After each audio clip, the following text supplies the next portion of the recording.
Well, hello again, everybody, and welcome back to our AGM day. Uh,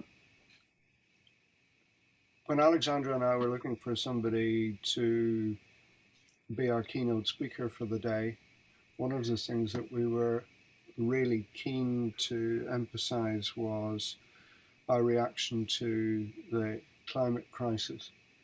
A couple of years ago, I came across the organization that Peter is part of, and it's called Scotland: The Big Picture, and I'm sure Peter will tell us about that, which is an organisation that wants to promote the rewilding of a lot of our areas in Scotland.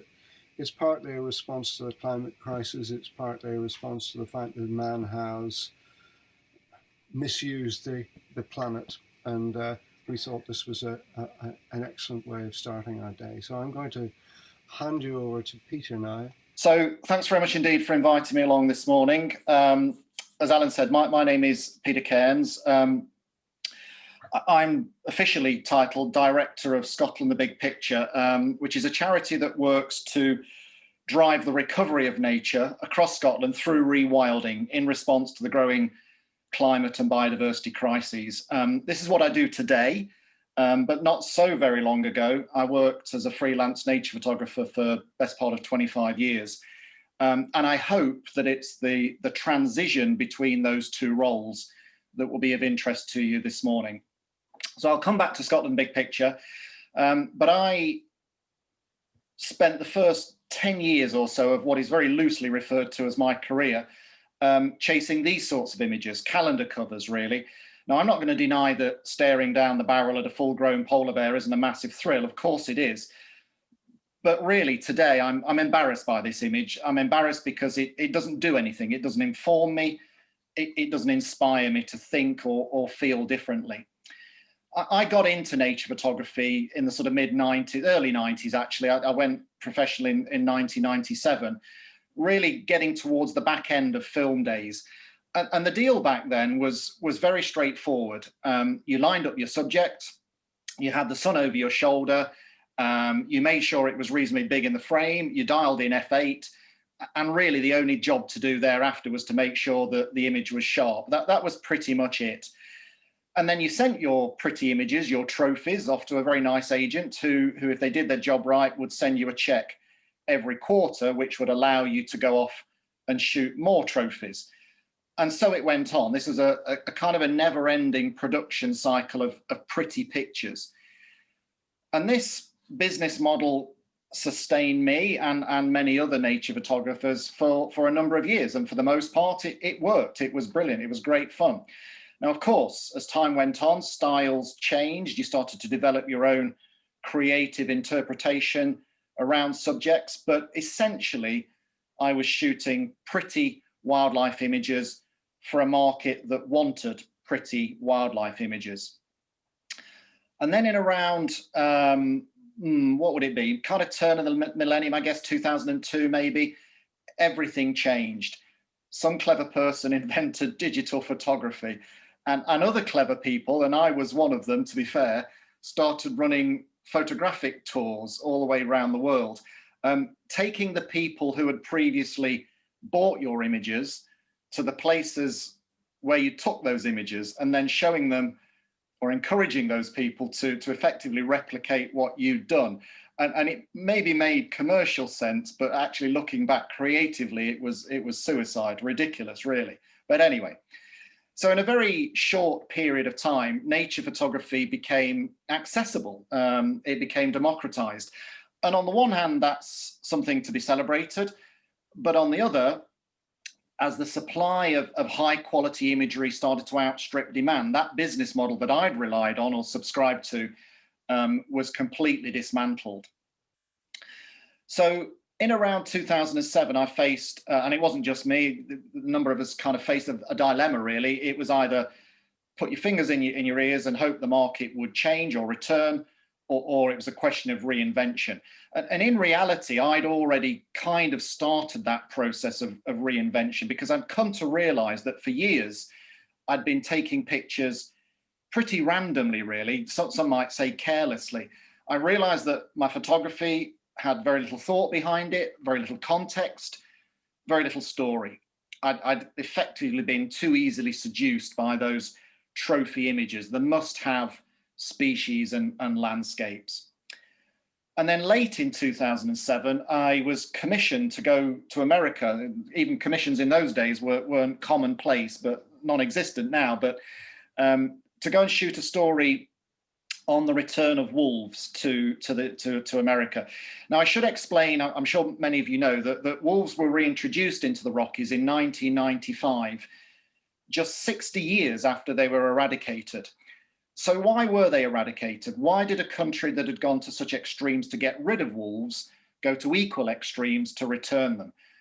Why do people hate wolves? Why do people love wolves? Why do we have such a polarized relationship or perspective of this animal?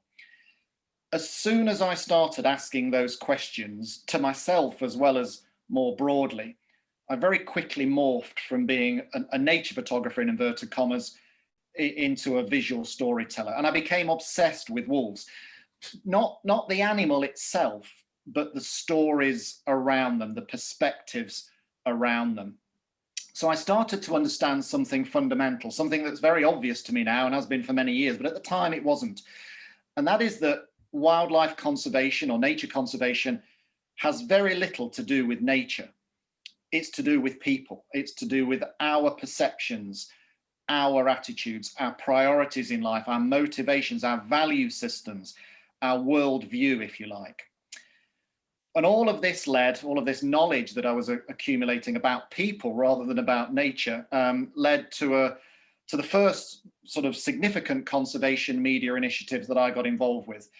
There's a project called Tooth and Claw, and this was a multimedia project about our attitudes towards Britain's predators and what those attitudes told us about our changing relationship with nature as a whole. So we produced a book, we produced an exhibition, and eventually Tooth and Claw found its way into a few hundred Scottish primary schools as an education resource. Now, Tooth and Claw taught me lots of things. It taught me lots of things about the business side of running a big conservation media project. But more than anything, it taught me about the power of the visual image. Visual imagery cuts across age, gender, background. It's a language that everyone instinctively understands. And that makes visual storytelling an extremely powerful conservation tool. So to put that tool into action, I was a co-founder of Wild Wonders of Europe. This again was a major photography project, in this case to showcase the natural wonders, the crown jewel, the natural crown jewels, if you like, of Europe. And the basic idea was that we commissioned 70 of the continent's top nature photographers. We sent them to every European country to put together what is still arguably the definitive portfolio of European nature. We wanted to bring Europe to life for people who may not have heard of places like Latvia or Svalbard, who may not know that Europe has wolves, polar bears, blue whales, deserts, glaciers. We wanted to open people's eyes, and in doing so, open their minds. So this project took 3 years. We invested 1,100 days in the field, and eventually this book was published in 8 languages. This exhibition, outdoor exhibition, toured 40 European towns and cities. And I was one of those photographers. And during that 2 or 3 years of photography, I realized something else. And that is that travel is a privilege. It's a great privilege that most of us are afforded these days. And it was always brilliant to visit different places and photograph charismatic animals, I have to say, incurring a pretty hefty carbon footprint along the way. But I was only ever on a smash and grab raid in these places, a week or two to try and get under the skin of a place or a species and fully explore that photographically. And it was never enough to tell the story. And it became obvious to me then that the place I could tell the best stories was the place I knew best, physically, culturally, and even politically. And that was right back where I started in the Highlands of Scotland. In the case of this image, right back in my own back garden. And so I got the idea really was to come off or wean myself off conservation projects. I got waylaid for a couple of years with another sort of multi-photographer British version of rewilding of Wild Wonders of Europe called 2020 Vision. But eventually my world shrunk, and since 2015? Yeah, 2015, I've worked exclusively in Scotland. So over the last 20 years or so, what has become increasingly important to me is making a difference, having an impact, using my images as a currency for change, informing and hopefully inspiring whatever audience I can generate. And if I'm to be successful at any of that, I need to work in a place that I know and understand. So after running, as I say, several major conservation communication campaigns, Scotland the Big Picture was really a way of going back to my roots, just taking pictures for myself, sitting in my hide in the forest, photographing deer and squirrels. And I'd become interested in the evolving story of rewilding. So Scotland Big Picture was just going to be a book about rewilding, but photographed very locally. Fast forward 4 years, Scotland Big Picture has grown arms and legs. It was never planned. It just kind of seemed to happen. It's become a charity. And today our team is right at the heart of the Scottish rewilding space. We're involved in many things, from the reintroduction of Lynx through to speaking to farmers about creating woodland and many things in between. So what's this got to do with photography? Well, a big part of our work is driving support for rewilding. We need people to understand the problem and also to engage in the solution. And as I said, there's no better currency to use for that than visual stories. So although SBP is a rewilding charity, we do make extensive use of visual imagery to tell our stories. And the principal story, Scotland: A Rewilding Journey, is the one that I'm going to tell you today. So this is a country that's hewn from rock, that's spewed from lava millions of years ago. Dramatic, untamed, its peaks and ridges offer breathtaking views, thrilling challenges, and for some people, life-changing experiences. Scotland is a land of incredible shape and form. I've never met anyone who would contest that Scotland is a spectacular country with some truly awe-inspiring, globally recognized wild landscapes. And in those landscapes lives some very special wildlife that at a conservation level is both nationally and internationally important. Wildlife that prospers as well here as it does anywhere across its natural range. Wildlife that has staged a remarkable comeback, like the osprey, like the pine marten, after centuries of habitat loss and persecution. Wildlife that has negotiated the very turbulent political waters of an official reintroduction, like the beaver, of course.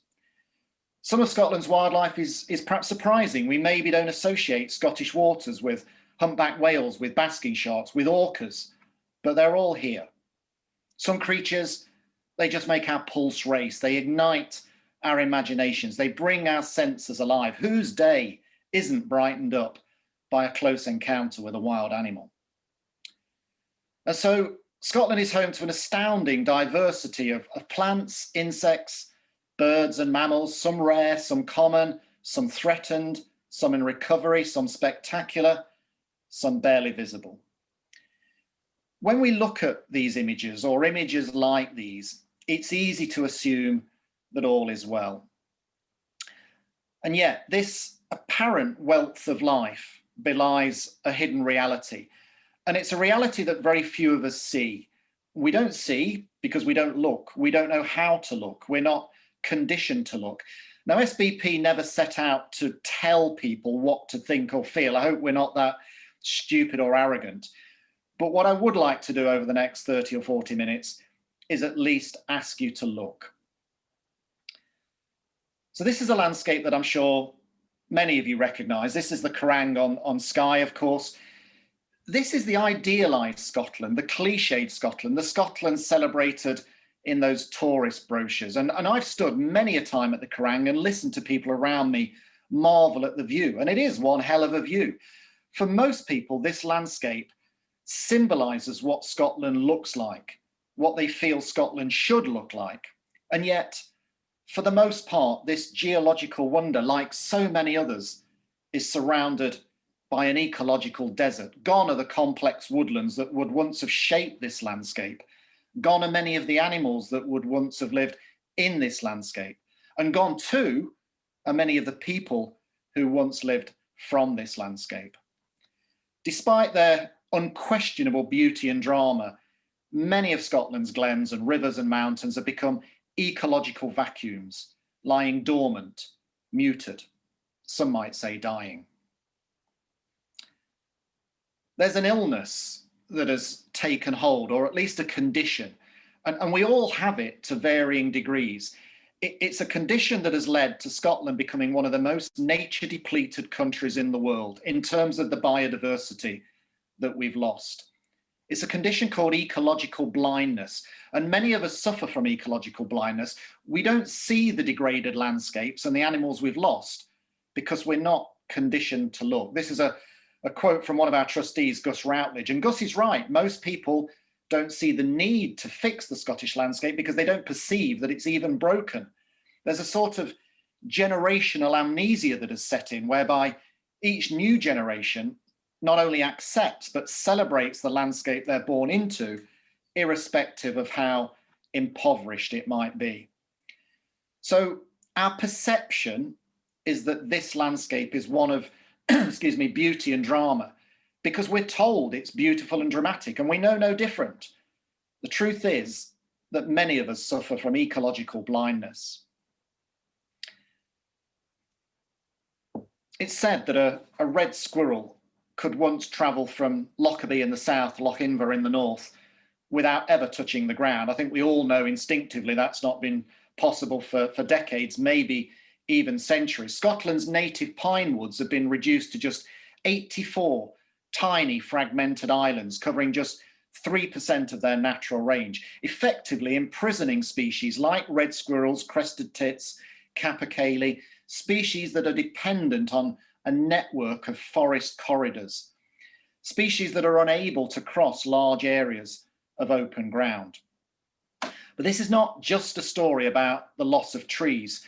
For any living system to function as it should, there needs to be a community of species that exist and work together to build and maintain that system. The plants, the insects, the microlife that forms the foundation for all life. And over time, it's that foundation, the ecological engine, if you like, that's been eroded and dismantled. Centuries of ecological decline have led to the complex living systems upon which we all depend to falter, and some would say fail. So we've arrived at a point where we celebrate, cherish, and even pay to actively conserve landscapes that serve the needs of just a few species and just a few people. And this is where we've got to. We've lost all our large carnivores, most of our large herbivores, and if we're honest, we spend most of our time desperately trying to hold on to the fragments and threads of nature that we have left, species that were once prolific that now teeter on the edge. In 2019, the State of Nature report was published, and it listed 218 countries worldwide that had been measured for their biodiversity intactness. That's the completeness of their nature, if you like. 218 countries across the globe, and this is where Britain came, 189. We're one of the wealthiest, best educated countries in the world, and yet somehow we become one of the most nature depleted countries in the world. It doesn't have to be this way. People in the past, they made choices, good, bad, indifferent. It's irrelevant, it's immaterial, it's history. We can't do anything to change those choices. We can't change history, but we can use the past to help inform the future. And to help us answer this key question, what should Scotland look like? And I think this is a question that needs answering, because 189 is not a great place to be. We can no longer bury our heads in the sand and assume all is well. Nature is in serious decline, and we all have to make choices. And perhaps the worst choice we can make is to sit back and do nothing. So I have a few sort of heroes, if you like, in the conservation world, and one of them is a guy called Aldo Leopold, an American hunter turned conservationist. And I'd just like to read you a passage that Leopold wrote. We were eating lunch on a high rim rock when we saw what we thought was a doe fording a torrent. When she climbed the bank towards us, we realized our error. It was a wolf. In those days, we'd never heard of passing up a chance to kill a wolf, and in a second, we were pumping lead. When our rifles were empty, the old wolf was down. We reached her in time to watch a fierce green fire dying in her eyes. I realized then, and have known ever since, that there was something new to me in those eyes. I was young back then and full of trigger itch. I thought that because fewer wolves meant more deer, that no wolves would mean hunter's paradise. But after seeing the green fire die, I sensed that neither the wolf nor the mountain agreed with such a view. That experience caused Leopold to rethink his relationship with the wild world, to reconsider the importance of predators in the balance of nature. He went on to call his new philosophy thinking like a mountain, and it was probably something of a turning point in American conservation history. Leopold wrote this piece in 1949, around about the same time that ospreys returned to breed in Scotland. And again, this was something of a turning point. Here we had the unaided return of a bird that had been persecuted to extinction some 60 years previously. The osprey's return fueled a new appetite for conservation that gradually spread across wider society. Now, this is a majestic bird of prey, there's no doubt about that. But actually, it was its story that captured the public's imagination. This was a species that had bounced back against the odds, a symbol of hope, a glimpse, perhaps, into what else might be possible with a change in people's attitudes. And today, ospreys, probably more than any other species, have pioneered conservation attitudes in the UK. This bird, probably more than any other, has taught us or shown us that we can think like a mountain. Thinking like a mountain recognizes that apex predators are essential to healthy ecosystems, but no more so than the tiniest of insects. It's the interaction and interdependency of all species that allows nature to work. Now, today, there's another word for thinking like a mountain. It's called rewilding. And it has to be said that thanks to the popular media, rewilding has kind of become synonymous, lazily become synonymous with wolves in and farmers out, that very binary narrative that the papers just love. But that's not how rewilding should be defined. For me, it starts with another quote, this time from Doug Chadwick, a renowned wildlife biologist, who says, the essence of nature is wholeness, a wholeness that's woven from infinite complexity. Trying to save nature piece by piece doesn't make sense, even if we had all the time in the world, and we most certainly do not. I've been involved in conservation long enough to know that we've spent almost all of recent history trying to save nature piece by piece, trying to conserve individual species, red squirrels, corncrakes, capercaillie, water voles, wildcats, brown hares, seabirds. At one time or another, we've had a go at saving them all. A rare species here, a fragment of habitat there. And there have been successes, there's no doubt about that. Yet across Scotland, and I would argue across Britain, that wholeness that Doug Chadwick referred to remains broken. We still don't seem able to recognize that we're bound up in an intricate web of life that ties us to the seas, the tides, the atmosphere, the weather, the soil, the flowers, the trees, and every other living creature that we share this planet with. We still don't think like a mountain. Many of us are still basing our perceptions of nature on those animals that we like and don't like. We make value judgments about so-called good and bad animals, those that are somehow worthy of saving and those that are less so. Saving fragments and threads of nature is not enough. We need to rebuild the whole. And to do this, we need to see and understand the big picture. We need to think big and we need to think bold. We need to think beyond those tiny green boxes that are our nature reserves and stretch our imaginations to what is possible rather than settle for what is easy or familiar. We need rewilding.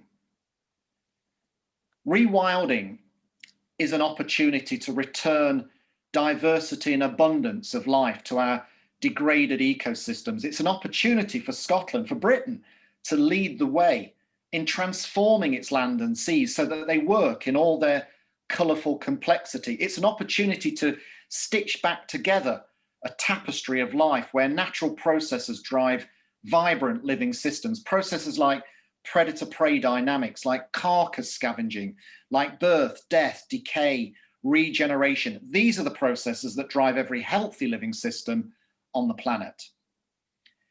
Rewilding is about encouraging rivers shaded by corridors of alder and willow to run as they want to, as they need to, allowing natural debris like fallen trees to accumulate in river channels, enriching the water for insects and birds, excuse me, creating pools for rivers full of salmon and trout.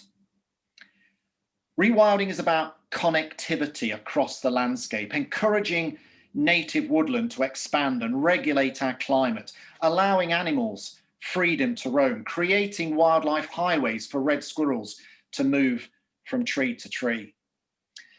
Rewilding is about understanding that a forest is much more than just a sea of trees. It's a complex community of soil microbes, lichens, mosses, tall trees, tiny trees, dead and dying trees, all coming together in a constantly evolving system. Rewilding is about re-wetting, restoring Scotland's peatlands that across huge areas have been drained and burned, giving them a chance to purify our water and to store carbon, as well as providing a home for some of our most precious wildlife. Rewilding recognises that a peatland or a forest or a wetland or a river is less of a physical entity, a static collection of plants or animals, and more a set of dynamic processes with no predetermined end point. Rewilding asks us all to think differently, to reconsider our place in the natural order as just one species among many. It's as much a philosophical change in mindset as it is a physical change to the land and sea. And what about those large predators that so often hijack the rewilding conversation in the media? Well, this is a sea eagle, a descendant of birds that were originally reintroduced on the west coast of Scotland in the 70s after basically being hunted to extinction in 1918. So for me, allowing this young eagle a life free of persecution is a simple matter between right and wrong, and that too is part of rewilding. Britain is now just one of a handful of countries, European countries, refusing to live with lynx. It's not that we can't, there's plenty of food, there's plenty of habitat, it's that we won't. Lynx, wolves and bears are now recolonizing mainland Europe. There are now wolves living in France, in Italy, in Spain, in Germany. There are now wolves living in the Netherlands of all places. It's not that we can't, it's that we won't. There's a list of 24 countries, most of them much more populated, much more industrialized, certainly than the Scottish Highlands, that has got on with the business of returning beavers to their landscape. France now has 25,000 beavers. Germany now has 40,000 beavers. Now, beavers are back in Scotland and to a degree, illegally perhaps, but nevertheless, unofficially is the word, not illegally, in England too. But to some people, they represent an imposition, a challenge to their custodianship of the land. For those people, beavers are definitely not what Scotland should look like. At its most basic level, rewilding is anything that counteracts more de-wilding, anything that joins up and enriches habitats rather than further fragment and degrade them, anything that results in more nature and not less nature. And then ultimately, rewilding is about standing back and letting nature have its own way, letting nature plot its own course, do its own thing. Rewilding ultimately is about letting go. We struggle to let go. Let me just grab a drink. Letting go is difficult for our society. And to answer why, or at least partly why, I'm just going to very quickly nip over the North Atlantic to Yellowstone in the States. I mention Yellowstone here because it offers us some valuable clues as to why rewilding is sometimes seen as a threat rather than an opportunity. Now, Yellowstone is a rare place in the Northern Hemisphere anyway, in that it supports a pretty much intact, fully functioning ecosystem from top predators down to the tiniest of insects. So ecologically speaking, Yellowstone works. And yet despite this, the Americans, like the Scots, find themselves at something of a crossroads. The Americans can't quite decide what Yellowstone should look like, what it should do, whose benefit it should serve. They can't agree on which species should live there, in what numbers, and to whose benefit. There are deep-rooted social and cultural conflicts over elk numbers, hunting rights, mineral extraction, recreation access. And this is why I mention Yellowstone here, because if you hold up a mirror in the middle of the Atlantic, we can see that the social, cultural, and psychological obstacles to rewilding in Scotland are not so different. If we let it, nature is, of course, perfectly capable of looking after itself. There's a natural order that is established over millennia. But we're a bit obsessed with the perception that everything needs managing, controlling, that all land has to be somehow productive, that nature has to be brought into order. We do find it difficult to let go. Letting go, changing our thinking, taking on the principles of thinking like a mountain, it isn't easy. People are weighed down by belief systems that have formed throughout their lives, through their parents, their education, their social background, their peer groups, even their religious persuasions. These things all shape what we believe to be right or wrong, who we are and what we stand for. This is an image of the so-called trophy room at Mar Lodge on Deeside, showing thousands of deer antlers. And in many ways, this image draws the line between two separate belief systems. The belief system that says we're part of nature, just another species, and the belief system says that we're somehow separate, superior, here to act as owners or tamers of the wild. And that word wild is interesting here in Scotland because for some people it can be really uncomfortable. The dictionary defines wild by what it's not cultivated, not civilized, uninhabited, inhospitable. Wild has come to be associated with the absence of people, echoes perhaps of the clearances, nature taking control. So rewilding is seen by some people as nothing more than a mechanism for getting rid of people and replacing them with the wild. I would argue wild shouldn't be about what it's not. It should be about what it gives us.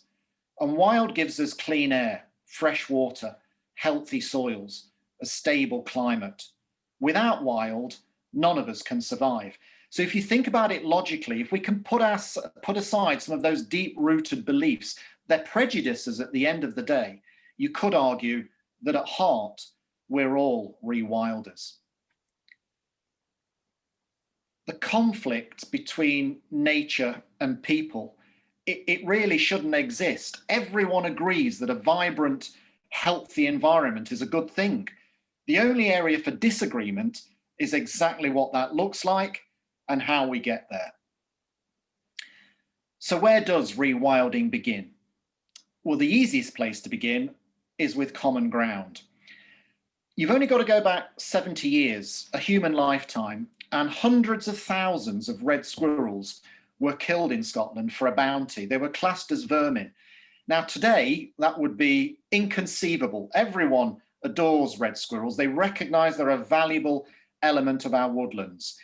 Recently, red squirrels were reintroduced into forests in the Northwest Highlands where they've not been seen for decades. And of course, as you would expect, they were welcomed with open arms. Why wouldn't they be?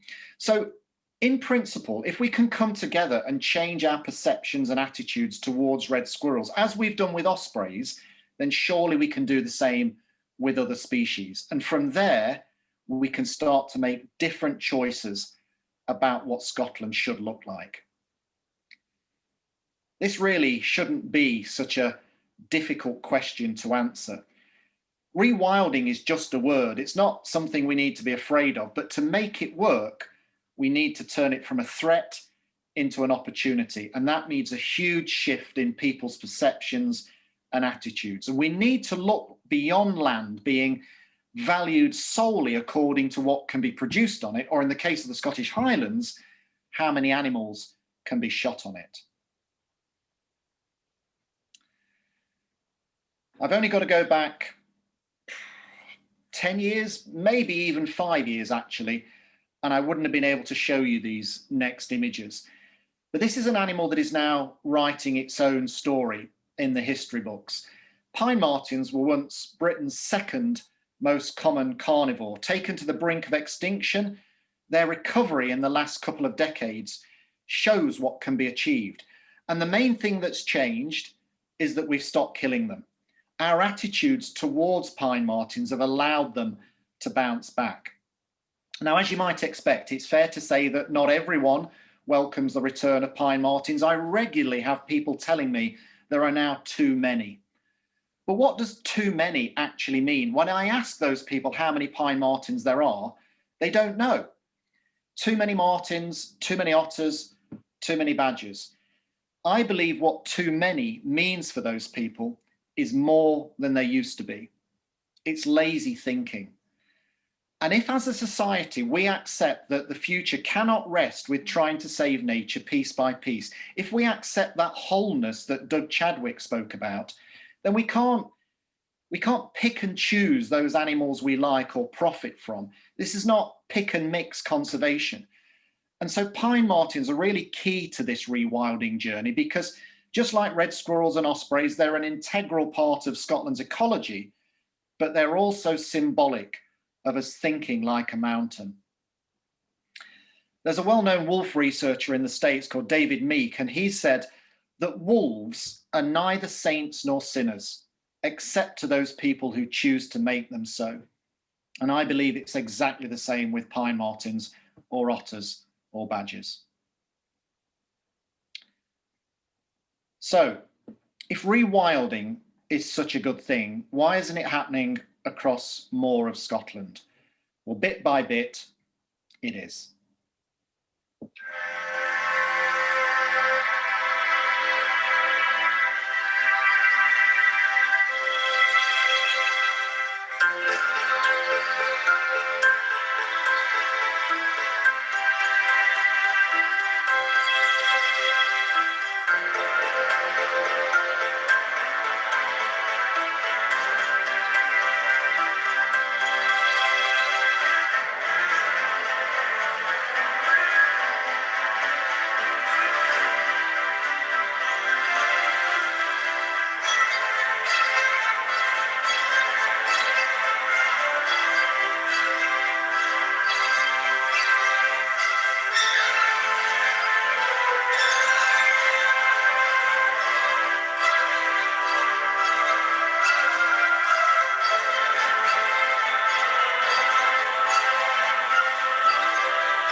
So this is Cairns Connect, a 200-year vision to restore 600 square kilometres of forest, peatland, loch and river, right at the heart of the Cairns National Park. This is Glen Feshie, actually just 3 miles up the glen from where I'm sitting today. After centuries of intense management, predominantly for deer stalking and grouse shooting, this landscape is being allowed to breathe, to recover, to start to govern itself, nature being allowed back on its own terms. And for the first time in a very long time, decades, if not centuries, the old pines on the valley floor have neighbours, sprightly youngsters coming up alongside their parents and grandparents. And although this project is only a matter of 4 years into that 200-year vision, already species that are threatened elsewhere are starting to show signs of recovery. Capercaillie, hen harriers, mountain hares, golden eagles. Cairns Connect is bringing about ecological change at a landscape scale. But what is crucial here, what is crucial for all rewilding projects, is that this wilding process is not at the expense of people. Rewilding does not mean depeopling. Quite the opposite. Jobs are already being created at Cairns Connect. Young people are being given the chance to work and forge a career, a life in remote rural communities. It's not just in the Cairns where we're starting to think like a mountain. Just a few months ago, a major new initiative called Afric Highlands was announced to restore over 500,000 acres. Afric Highlands is a partnership between Trees for Life and Rewilding Europe, linking neighbouring glens in a mosaic of forest, wetland and restored peatland, a set of east-west corridors, if you like, that red squirrels will use as commuting routes, that sea eagles will use as flyways. And at the heart of this wilding idea, this big nature idea, is the revitalization of the local economy, bringing benefits not only to nature, not only to climate, but also to local communities, the opportunity to support communities around a restored wild landscape. Rewilding is also taking hold in Craigmeggy, in Allerdale, in Sutherland, in Benay, in Wester Ross, in Coyac and Assynt in the northwest. Now, of course, none of these landscapes are going to transform overnight, but their rewilding journey has begun. And it's not just in the remote corners of the Highlands that rewilding is taking hold. This is urban rewilding, if you like. This is the Cumbernauld Living Landscape Project just outside of Glasgow, where nature is being encouraged right into the heart of one of our busiest cities. Speaking of cities, I mentioned earlier fragments and threads of nature. And connectivity is a big part of rewilding, making sure that animals can roam unimpeded and that natural processes can play out uninterrupted. This wildlife bridge in the Netherlands shows what connectivity could look like in a modern human modified landscape if there was political will. Rewilding is not just for big landowners or for NGOs. It's not for someone else. We can all get involved. We can all help rewild our community spaces, roadside verges, local parks, cemeteries, and of course, gardens. If we all rewilded our own space, it would take us a long, long way towards a transformational recovery of nature. So there's a growing list of exciting rewilding projects, big and small, rural and urban, that hint at a new dawn. And it's a dawn that I think is full of potential for both wildlife and for human life. But again, there are some people that ask why. Despite the fact that we can do this rewilding stuff, we know how to do it. Increasingly, we have the will to do it, but there are those people that question why. Why bother? Why try fixing something that is perfectly acceptable to me, that isn't broken? Well, 3 reasons. Number 1, right now, nature is losing in a war with our insatiable appetite for economic growth. In my lifetime, the number of wild animals on the planet has halved, while the number of humans on the planet has doubled. Our climate is changing, and the natural systems that underpin our very existence are under threat. So actually, you don't have to give a hoot about pine trees or pine martins or pine hoverflies. This is stuff that affects us all. We need wild nature. There's now a growing body of compelling evidence that links a detachment from nature into a whole host of both mental and physical conditions, especially among young people. And there's a moral issue at work here too. We've stripped our forests, we've drained our wetlands, we've eliminated many species that once lived here. These are all things that, quite understandably, we condemn in other countries, and yet we sit in judgment on those countries, our moral integrity summed up by that figure of 189. Some people ask, can we afford to rewild? I think we would ask, can we afford not to? We need to find new ways to combat climate change and to arrest and reverse the catastrophic loss of nature. And can we afford the human cost of a nature depleted Scotland or Britain? Can we afford not to rewild our uplands, knowing that if we continue to leave them bare, the potential for flooding and drought dramatically increases? And are we not turning our backs or closing our minds to the opportunities afforded by species that many people believe belong here, not as ornaments, but as part of that wholeness? Are we not missing out not only on the ecological opportunities afforded by charismatic animals, but the business opportunities? Across the world, charismatic animals are being used to brand nature-rich landscapes because increasingly those landscapes and the animals they provide a home to are becoming major drivers of tourism revenue. So as I said at the start, I can't tell you what to think. I can only ask you to look. And of course, we accept that not everyone agrees with our vision of rewilding, the benefits that it brings. But against the backdrop of climate breakdown and global nature loss, two existential crises, we ask those people two questions. If not rewilding, then what? And if not now, then when? This is what hundreds of Scottish glens look like. This is described as a cultural or a working landscape, but I think we would question whether this bare, sterile landscape really works for nature, for climate, and crucially, for people. This is what this glen could look like. Surely here there's more opportunity in a complex, diverse, multi-dimensional landscape. And we don't have to choose between nature and people. There is space and place for both.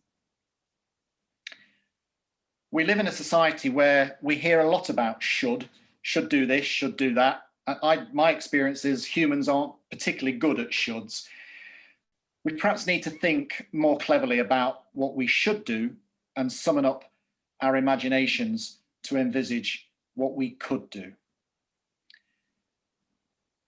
2021 marked the beginning of the United Nations Decade on Ecosystem Restoration. This is the first time there's ever been a global movement to restore and recover our degraded living systems, rather than simply trying to protect those fragments and threads of nature we have left.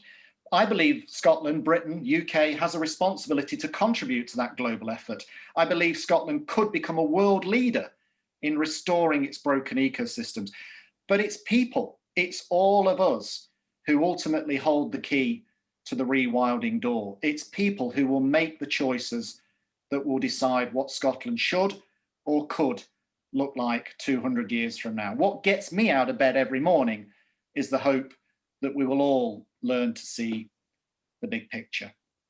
So thanks very much indeed for listening and for looking. As you might expect, if you'd like to know more, there's all the information on our website, scotlandbigpicture.com.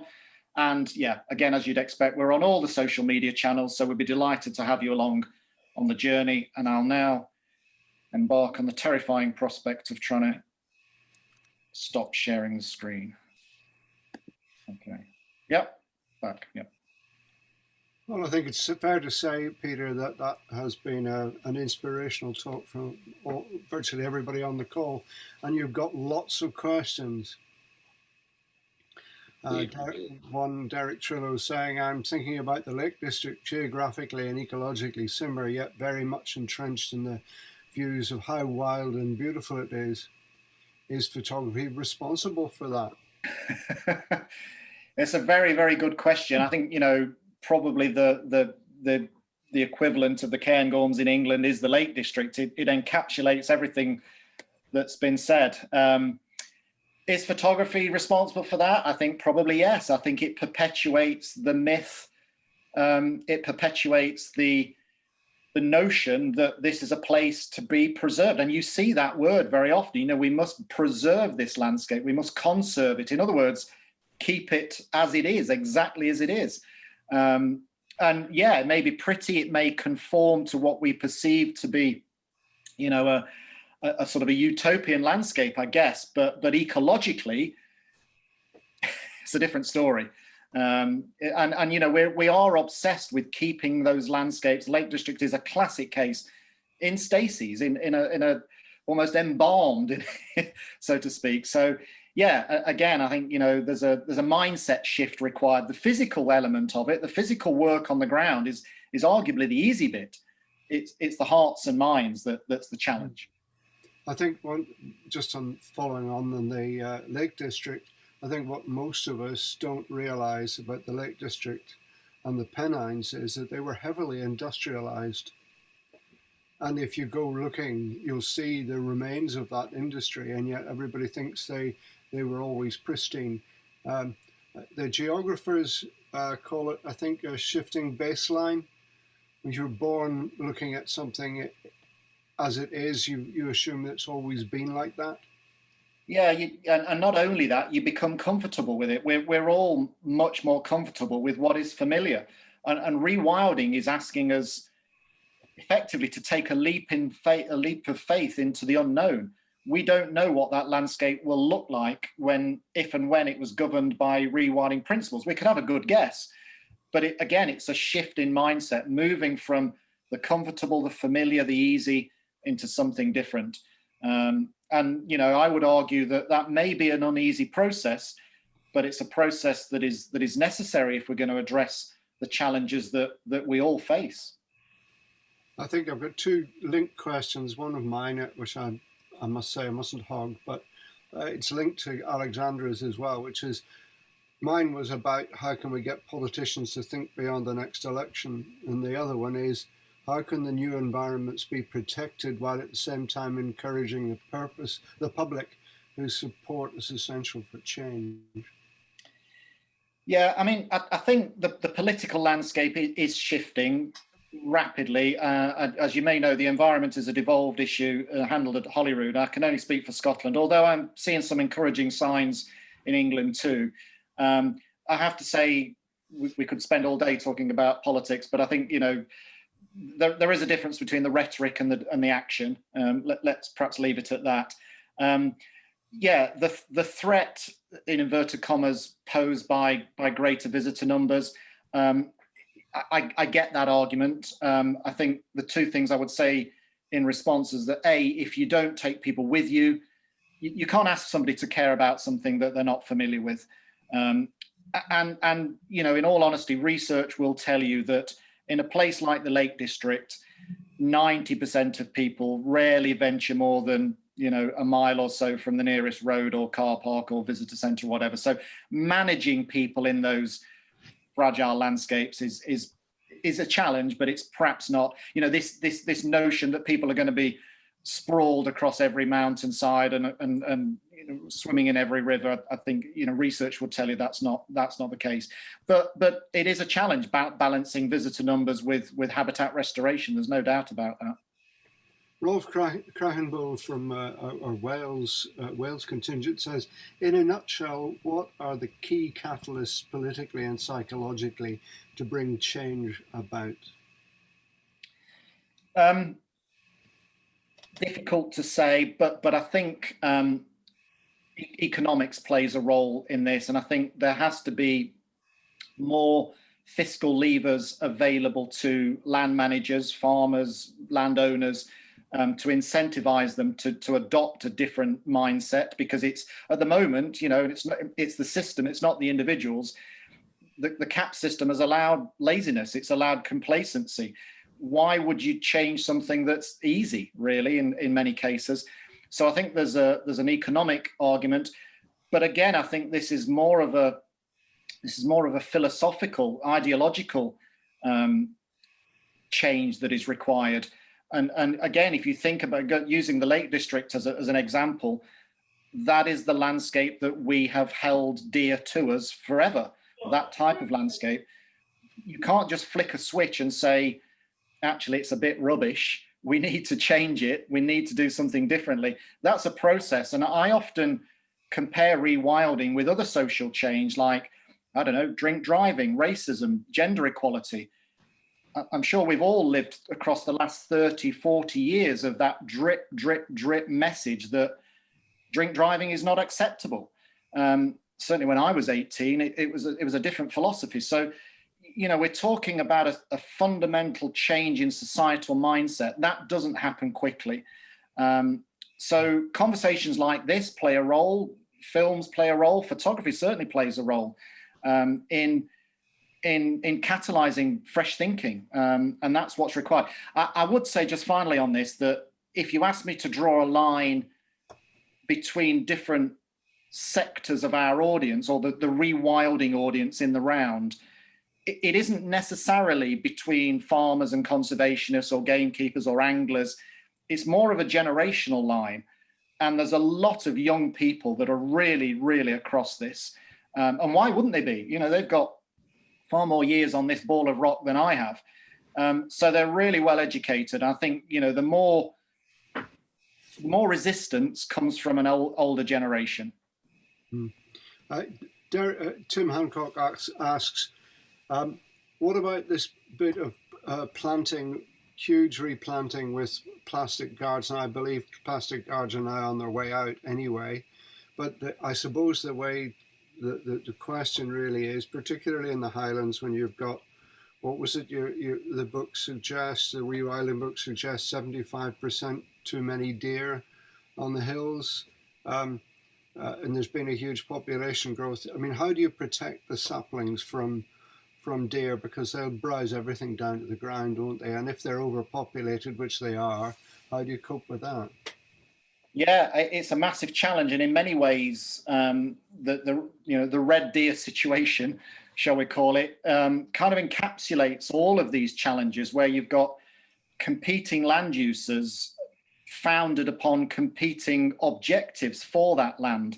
So you may know that red deer stalking became popular in the Victorian period. It was a sign of social status. For many, many years, up until very recently, actually, the value of a Highland estate, the capital value, was measured primarily on the amount of game that could be shot on it. So a landowner and his or her staff were encouraged to maximize red deer numbers for that very reason. That, from an ecological point of view, brings along exactly the challenge that you alluded to, the fact that natural vegetation just gets grazed, to death, and there's no scope for regeneration. And so at the moment, there are a few signs of change, but at the moment, the answer to the question is that if you want to grow trees, you have to do it behind a 7-foot fence, which in itself is a visual intrusion. It inhibits wildlife movements, and it's really, really expensive. But you've got a situation where in some areas, it's really, really difficult to get deer numbers down to a level at which they live in harmony, for want of a better expression, with the regeneration of woodland and scrub. In Scotland, it's estimated that 25% of the land area is dedicated either to open hill deer forest, which is red deer stalking, open hill, or driven grouse shooting. That's a massive, massive area that arguably is of very limited ecological value. So these are big, big challenges. Have I covered everybody's questions? Does anybody else have anything that they'd like to put their hand up and ask Peter too? Because I think we've done tremendously well. It's been somebody suggesting that they wondered whether a nature presentation fitted in with contemporary, and I think you've answered that in spades, Peter, because as we said when we set this talk up, this isn't about lovely animals, many of them there are. It's about the land in which we all live, and that's important. So has anybody got anything more before we close out our really fantastic, Peter? I just asked Peter, in a sentence, is there anything you recommend we all do? If you go on our website, that's not a plug, by the way, I'm just using the reference of our website. We say 3 things. Wild your space. So in your case, I'm guessing predominantly gardens, but also community spaces. Make some noise. So talk to your neighbors, relatives, workmates, family, and use your money. And that's not just me soliciting for donations. Think about the way that you spend your money, the choices that you make, the consumer choices. These are all things that are ultimately going to have an impact on the health of the planet. So as consumers, as well as citizens, so to speak, we can all play our part. So wild your space, make some noise, put your money to work, I think is the phrase that we use. So yeah, those 3 things would be my sort of take home message. Thank you so much, Peter. And I think we'll draw this part of this today to a close. That was I think a fantastic, and everybody's saying inspirational talk. So thank you so much. Your passion comes through beautifully on all of this. And I'd like to think some of us would adopt some of it. And if we all adopt some of it, we're making progress. Great. Thanks very much indeed, guys. Nice to see you. Thank you very much. Thank you. Bye-bye. Thank you.